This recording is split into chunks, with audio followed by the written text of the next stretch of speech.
সবাইকে স্বাগত জানাচ্ছি ক্লেমন বিয়ন্ড দ্য গ্যালারিতে। হাজির হয়ে গেছি আমি রেজওয়ানুজ্জামান, আর আজকে আমাদের সঙ্গে দুজন অতিথি আছে। পরিচয় করিয়ে দেওয়ার আগে একটু বলে নিতে চাই যে বাংলাদেশের ফুটবলে এখন সবচেয়ে আলোচিত জার্সি নম্বর কোনটি? আপনারা জানেন যে ৮ নম্বর জার্সি।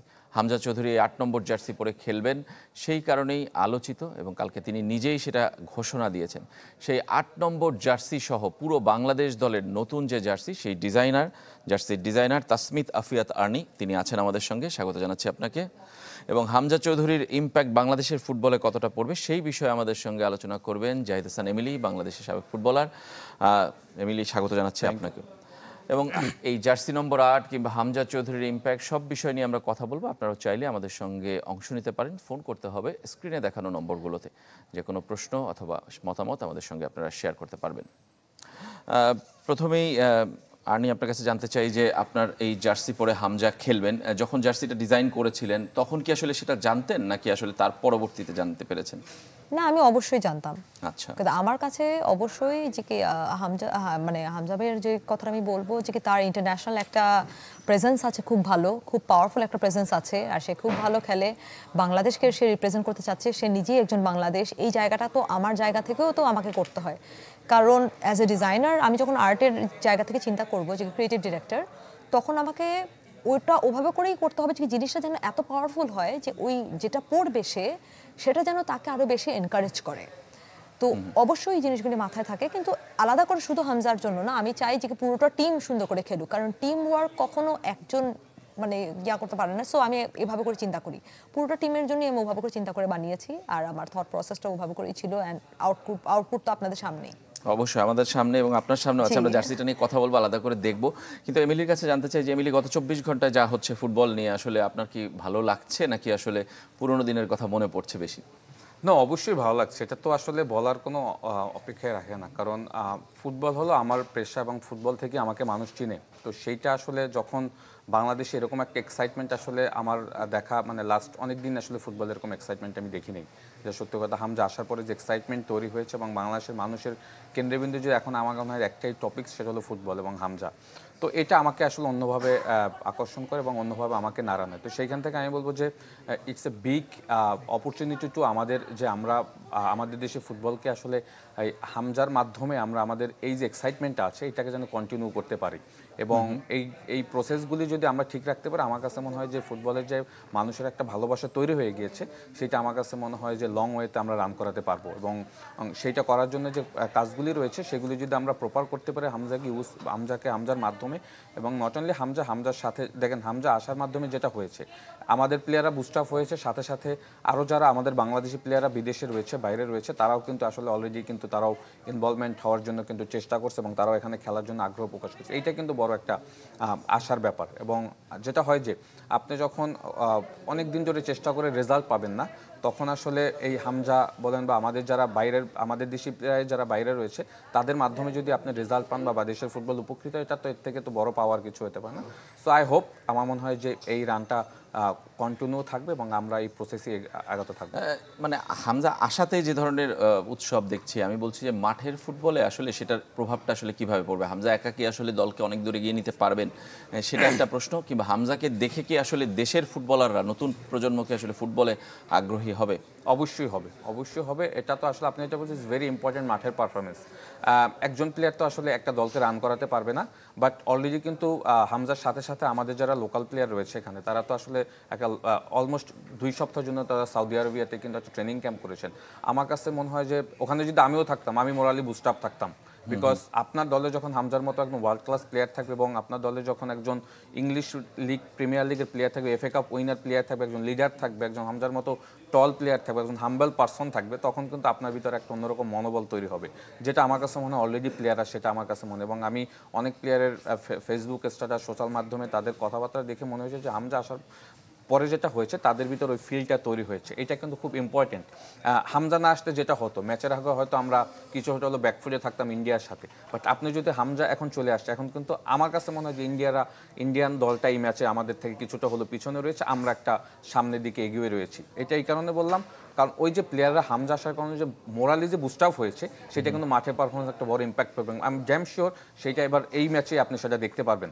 এবং হামজা আসার পরে তার প্রথম ইন্টারভিউর কথাতেই বলেছে সে কিন্তু যে সে ম্যাচটা জিততে চায়, এবং এই ধরনের চ্যাম্পিয়ন প্লেয়াররা যখন আপনার দলে থাকবে বাকি প্লেয়াররাও কিন্তু বুস্ট হবে। বাট আমার কাছে বুস্ট আপ থাকলে হবে না, প্লেয়ারদের পারফর্ম করতে হবে হামজাকে সাথে নিয়ে, এবং হামজা যে প্যাটার্নে ফুটবল খেলে লাস্ট যে 4-5টা সেশন হামজা করবে তার সাথে যত তাড়াতাড়ি প্লেয়াররা কোঅপ করবে আমার কাছে মনে হয় এটা দলের জন্য ভালো হবে। অবশ্যই আমরা আরো কথা বলবো, তার আগে একটু তাসমিত আফিয়া তার্নির সাথে কথা বলতে চাই যে জার্সিটা দেখতে চাই আমরা একটু, যে যে লাল অবশ্যই। জার্সিটা, এটা ডিজাইনের পর প্রকাশ পাওয়ার পর সবচেয়ে বেস্ট কমপ্লিমেন্ট কোনটা পেয়েছেন, কিংবা খারাপ সমালোচনা কি শুনতে হচ্ছে আপনাকে? আচ্ছা, সবচেয়ে বড় অবশ্যই আই এম ভেরি গ্রেটফুল। আমি সবাইকে বলবো যে খারাপ ভালো আমি সব ধরনের মানে কমেন্টই হলো আমি পজিটিভলি নেই। আমি অনেক পজিটিভ একটা মেয়ে, কারণ একটা যে কোনো ক্রিয়েটিভ ডিরেক্টরে যে কোনো একটা কাজ করার জন্য যখন আপনার ডেপথ অফ নলেজ যেটা থাকে, যেটা হলো আমার প্রত্যেকটা জিনিস আমার মোটিভ থেকে শুরু করে সব কিছু, যখন আমি কনসেপ্ট আর্টিস্টকে কিন্তু অনেক চিন্তা করতে হয়, মানে অনেক বেশি স্ট্রাগল করতে হয় চিন্তার ক্ষেত্রে, যেটাকে আমি কতটুকু ডিপলি নিয়ে যাচ্ছি, কারণ ইন্টারন্যাশনাল সব ডিজাইনার এটা করে। তো সেখানে যদি আমি সবগুলো ক্রিটিসিজমকে নেই, কারণ যারা ক্রিটিসাইজ করছে তাদের কিন্তু এই জায়গাটা নেই, কারণ আমার হলো গ্র্যাজুয়েশন হলো এই সাবজেক্টে ভাইয়া। আমি হলো মানে 5.5 থেকে 6 বছরের আমার ব্যাচেলার্স মাস্টার্স করা আমার গ্রাফিক ডিজাইন ডিপার্টমেন্ট থেকে ঢাকা ইউনিভার্সিটি। তারপর আমি 12 বছরের আমার অ্যাডভার্টাইজিংয়ের এক্সপিরিয়েন্স, মানে আর্ট ডিরেকশনে। তারপর আমি এখন পর্যন্ত কাজ করে যাচ্ছি, তো প্রায় আমার 17 থেকে 18 বছরের কাজ শুধু এটাই করছি আমি। জি। তো সেই জায়গায় আমি যখন একটা কাজ করি অবশ্যই এই কাজটার 360 অ্যাঙ্গেল আমি চিন্তা করে করি। তো আরেকটা মানুষ যখন কমেন্ট করে না, ঠিক আমি একদম ছোট করে বলি, যেমন একটা মানুষ যদি রাস্তায় কেউ আমাকে দেখে অনেক কিছু বলে না, অনেক ধরনের বাজে কমেন্ট করে, আমার কখনোই গায়ে লাগে না, কারণ ওই মানুষটা হয়তো আমাকে চিনছে 1.5 মিনিট 2 মিনিট সর্বোচ্চ 1 ঘন্টা 2 ঘন্টার জন্য। আমি তো আমার নিজেকে 30 বছর ধরে চিনি, সে আমার চাইতে আমাকে বেশি চিনতে পারে না। তো একটা মানুষ কমেন্ট করতেই পারে, একজন ফুটবল ফ্যান যারা থাকে তাদের মানে সেন্সিটিভ জায়গাগুলো অন্যরকমভাবে কাজ করে। আরেকটা জিনিস হলো, আগে তো কখন এত ঘটা করে এভাবে করে ডিজাইনের জায়গাগুলি এত স্ট্রংলি দেখাও হয়নি। তো এই জায়গাটা হলো স্ট্যাবলিশ করতে একটু সময় তো লাগবে লোকজনের। আমি মোরলেস আমি সবচেয়ে বেশি আসলে পজিটিভ কমেন্টই পেয়েছি, তারা সবাই ডিজাইন খুব পছন্দ করেছে, কারণ আমি আমার জায়গা থেকে আমি ইন্টারন্যাশনাল লেভেলের ডিজাইন করেছি, কারণ আমি নিজে ইন্টারন্যাশনাল কাজ করে এসেছি। কারণ আমি জানি যে কি যখন আমাকে একটা বার সেট করতে হবে, আমি ইন্টারন্যাশনাল বারটা আমি এমনভাবে সেট করতে চাচ্ছি যে আমার পরের প্রজন্ম যেন এর নিচে চিন্তা না করতে পারে, এর উপরে চিন্তা করে। তো আমি ওদের জন্য একটু সহজ করে যেতে চাচ্ছি। তো এই বারটাকে আমার সেট করতে প্রথম দিকে এটা সবারই এরকম হবে, কিন্তু মিনিমাল জায়গাটায় যে প্রত্যেকটার যে বাইরের যে ডিজাইনগুলি ছিল যেগুলো মিনিমালিস্ট, মানে আমি নিজে একজন মিনিমালিস্ট ডিজাইনার। তো মিনিমালিস্ট কাজের মধ্যে যে বাংলাদেশকে বা পুরোটা দেশের যে প্রত্যেকটা মোটিভকে বা প্রত্যেকটা কর্নার বা ডিটেলস প্রত্যেকটা দেশকে যে পুরোটা একটা জার্সির মধ্যে নিয়ে আসা, বার্ডস আই ভিউতে পুরোটা দেখা। যেমন অনেকেই হলো বলছে একটা কথা যে সবুজ লাল কেন জার্সি না, সবুজ লাল শুধু কিন্তু কখনোই বাংলাদেশকে রিপ্রেজেন্ট করে না। তাহলে মরক্কো কি করছে, তাহলে বলিভিয়া কি করছে? প্রায় 9 থেকে 10টা কিন্তু কান্ট্রি আছে যেগুলি হলো স্ট্রংলি আপনার রেড আর গ্রিনকে আপনার স্ট্যাবলিশ করে। এভাবে কিন্তু আমরা যদি বাইরের দেশগুলি দেখতে যাই, কোনো জায়গাতেই কিন্তু আপনার ফুটবল জার্সির কিন্তু যে বেস্ট জার্সিগুলি আছে ওগুলি কখনোই ওদের কান্ট্রি ফ্ল্যাগ থেকে আসে না।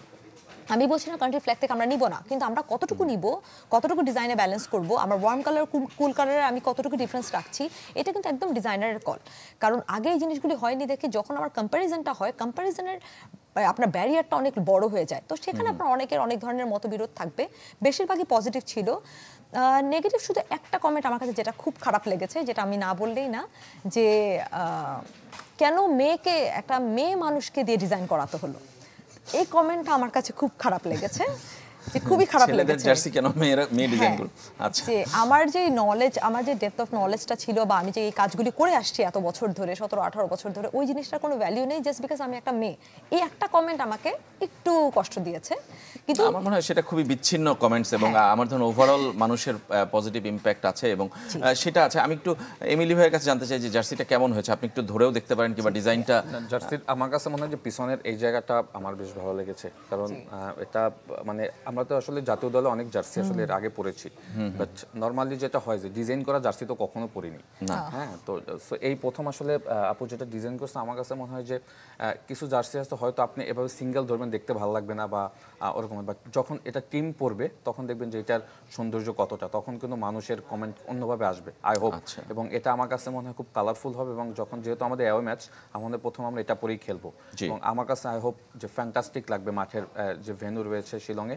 সেখানে পরার পর হয়তো মানুষের কমেন্টসগুলি আরো বেশি আসতে অন্যরকম থাকবে, হবে। হ্যাঁ, অন্যরকম আসবে। আর কারণ- যদি পারফরমেন্সটা ভালো হয়ে যায় তাহলে তো আসলে আমার মনে হয় যেটা অবিশ্বাস্য হয়ে যাবে, আর সব কথাই নেই। থেকে বড় ব্যাপার হলো দেশের জার্সি, সেটা আসলে আমার কাছে মনে হয় এখানে মানুষ আমার মনে হয় সবাই পজিটিভ কমেন্টস করা উচিত। যেহেতু আসলে যেটা বললাম যে দেশের জার্সিতে আগে বাংলাদেশ কখনো ডিজাইন করা জার্সি কখনো পারেনি, প্রথম। আই হোপ যে এটা আসলে প্রথম জার্সিটা দেখতে খুব সুন্দর হবে। এমনিতে জাস্ট জানার জন্য যে এটা অ্যাওয়ে জার্সি আমরা বলছি, হোম জার্সিটাও কি আপনি ডিজাইন করছেন জি কি? আমি এখন হলো ওনাদের মার্কেটিং টিমে আমি আছি। মার্কেটিং টিমে আমি এখন ক্রিয়েটিভ ডিরেক্টর হিসেবে আছি আর মার্কেটিং প্রফেশনাল।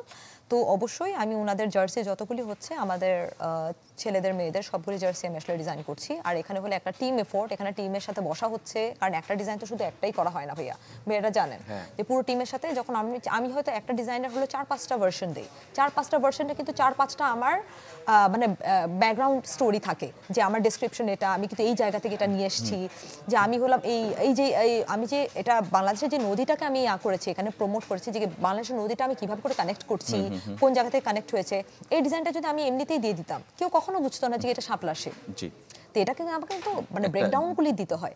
তো ব্রেকডাউনের পর গিয়ে আমরা হলো পুরোটা টিম মিলে আমরা বসে তারপর আমরা ডিসাইড করি। আর অবশ্যই মানে দৌড় আমাদের কিট স্পন্সর, ওনাকে আসলে বলতে হবে। তো ওনার একটা থাকে যে কি না আপু এটা হলো করা সম্ভব, এটা করা সম্ভব না, কারণ উনি হলো ইমপ্লিমেন্টেশনটা ইজ ভেরি ইম্পর্টেন্ট। যে একটা ডিজাইনার যত কিছু ভিজুয়ালাইজ করুক না, আমি ভিজুয়ালাইজ করতেই পারি যে কি হাতি আকাশে উড়ে, কিন্তু এটা সম্ভব কিনা এটাও কিন্তু আমার জানতে হবে যে কতটুকু এটা পসিবল। তো ওই জায়গাগুলি আমাদেরকে টিম এফোর্টটা ওটা দরকার আছে, টিমের সাথে বসে আমাদের চিন্তা করতে হয়। যেমন এখানে এই জার্সিটা যখন আমার করা হয় বাংলাদেশের যে আমাদের নদীটা, কারণ নদীমাতৃক আমাদের দেশ, আমাদের বাংলাদেশের হলো যারা বাংলাদেশকে চিনে না তারা হলো বাংলাদেশের ম্যাপ আর ফ্ল্যাগটা চিনে। তো ম্যাপ যখনই আমাদের চোখে পড়ে আগেই আমাদের কিন্তু এই লাইনটা আমাদের চোখে পড়ে। ক্যামেরার দিকে তাকিয়ে দেখালে জার্সিটা আমার মনে হয় যে এটা সব দর্শকরা স্পষ্ট দেখতে পাবে, যে ওয়াই এর মতো যে শেপটা আছে এটা হলো আমাদের মেইন যে আমাদের নদীর যে লাইনটা আছে সেই লাইনটা। তো এটা হলো ওয়াই শেপটা হলো এখানে আরেকটা ডেফিনেশন আছে। তো এটাকে হলো আমার প্রমিনেন্ট করে এটার জন্য এটা হলো বুক বরাবর যাচ্ছে। তো আমার পুরোটা থিম ছিল হৃদয়ে বাংলাদেশ, কিন্তু তো হৃদয়ের মাঝখানে এটা থাকবে। তো এটা হলো কি বুস্ট আপ করবে টিমকে, কারণ টিম না জার্সি ইটসেলফ বলবে যে কিনা আমি এটার একটা কিন্তু ওয়েট আছে এই জার্সিটার, যে এটাকে আমার মানে প্রাইডটা রাখতে হবে। ভাইয়া হলো প্লেয়ার, আপনি খুব ভালোভাবে জানেন। তো এই জায়গাটা হলো আমার বুস্ট আপ করতে হবে, কিন্তু আমার কাজটা এমন হতে হবে যেন আমার প্রতিটা, যেমন আমার যেখানে স্লিভসের যে ডিজাইনটা ছিল এটা হলো আমার এই মোটিভটা করা শাপলার ডিজাইন থেকে। শাপলার এই শেপটাকে আমি আসলে ফরমেশনটা করেছি হলো আমি ডায়মন্ডের শেপে। ডায়মন্ডের শেপে করার মেইন কারণটা হলো আমার কাছে প্লেয়ার প্রত্যেকটা, যে বললাম আমার সোনার ছেলে, আমার কাছে হীরার টুকরা তারা। আচ্ছা, আমার ডায়মন্ডের শেপটা কিন্তু এটার জন্য নেয়া, ডায়মন্ডের শেপের অ্যাঙ্গেলে হলো আমার হলো শাপলার এই শেপটা করা, কারণ শার্প, কারণ প্রত্যেকটা ছেলেদের আপনার একটা ফ্যাশন ইন্ডাস্ট্রি, এই ফ্যাশন ইন্ডাস্ট্রির মধ্যে যখন আমরা দেখতে যাই বলে না যে কি ড্রেসটার ডিজাইনটা যেমন মেইলই না হয়ে যায়। তো এটার জন্য ছেলেরা দেখবেন যে শার্প দেখাতে পছন্দ করে, ওরা হলো শার্প বা যে কোনো জিওমেট্রিক ফরম্যাট পছন্দ করে। তো জিওমেট্রিক শেপটা এটার জন্য হলো আমাদের ছেলেদের জন্য আমার এই ইয়াটা করা। পেছনে যখন আমাকে বলা হয় যে কি আমাকে হলো একটা মানে ম্যাপটা দিতে হবে, তো আমি বললাম যে কি ম্যাপ আমি নর্মালি দিব না, ম্যাপটাও দিব আমি ক্রিয়েটিভ ওয়েতে। তো তারপর হলো আমার এই যে বাংলাদেশের যেই এই লেখাটা বাংলাদেশ থাকে এটা ক্যালিগ্রাফি, এই ক্যালিগ্রাফিটা আমি করে আপনি দেই, আমরা কি না না না নরমালি আপনারা ম্যাপ দিবেন না, কারণ এটা পুরোটা ক্রিয়েটিভ ইম্পোর্ট যেভাবে করে আসে ওইভাবে করে দিতে হবে। পুরোটা ডিজাইনার হলো কি ভাই আমাদের ব্যালেন্সিং করতে হয়, আর এই কাজটাই তো আমি করে আসছি। আমাদের মনে হয় তারপর এই যে পুরোটা জার্সি নিয়ে অনেকে বলছে যে কি গ্রিন অ্যান্ড রেড, আমি কিন্তু পুরোটা জার্সি বার্ডস আই ভিউ থেকে দেখেছি। বার্ডস আই ভিউতে যখন আপনি দেখবেন আমার লাল জার্সি পরা, পিওর লাল জার্সি পরা সবগুলি টিমের প্লেয়ার যখন আমার মাঠে সবুজ রঙের মাঠের মধ্যে থাকবে, উপর থেকে সে আমার বাংলাদেশের ফ্ল্যাগ ক্রিয়েট করছে। আচ্ছা, তো আমরা কিন্তু আমরা যখন আর্ট ডিরেক্টররা বা আমাদের ক্রিয়েটিভ ডিরেক্টররা যখন আমরা চিন্তা করি, আমাদেরকে কিন্তু অনেক দূর থেকে চিন্তা করতে হয়। আমরা কিন্তু শুধু এরকম চারকোনা মনিটরের মধ্যে বসে জাস্ট ডিজাইনটা করি না। সো আরেকটা হলো এই ওয়াইয়ের যেই সাইনটা আছে, যে প্রত্যেকে যখন গোল দেওয়ার পর একটা মানে বিজয়ের যে একটা উল্লাস হয়, যে দুই হাত উঁচু করে, তো ওটা কিন্তু ভিক্টরির যে ওয়াইটা আমি ওয়াইয়ের সাথে কনভার্ট করেছি, আমি কিন্তু ভিটাকে আসলে করিনি। সবাই ভিটাকে করে, কারণ ওয়াইটা হলো আমার এখানে হলো বাংলাদেশি যে নদীর যে সীমারেখাটা আছে ওটাকে ইন্ডিকেট করছে, আর ভিক্টরির ওই শেপটাকে করছে, সেলিব্রেশনের জায়গাটা। মানে পুরো ডিটেইলসে আপনি প্ল্যান করেছেন। আমরা একটু হোম জার্সি নিয়েও কথা বলবো, এমিলির সাথে কথা বলবো। তার আগে একটু এক নজর ঘুরে আসতে চাই হবিগঞ্জে, সেখানে হামজা চৌধুরী এখনো আছেন, আমরা ফয়জুল আছেন আমাদের সহকর্মী, তার সাথে আমরা কথা বলবো। কিন্তু বিরতি থেকে ফিরে আসার পর ক্লেমন বিয়ন্ড দ্য গ্যালারিতে আমাদের সঙ্গেই থাকবেন।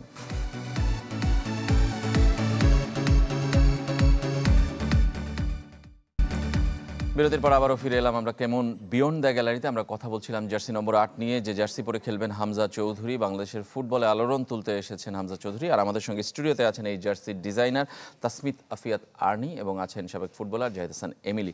আমরা বিরতির আগে বলছিলাম যে আমরা একটু হবিগঞ্জে ঘুরে আসতে চাই। আমাদের সহকর্মী ফয়জুল ইসলাম আছেন সেখানে, হামজা চৌধুরীও আছেন সেখানে।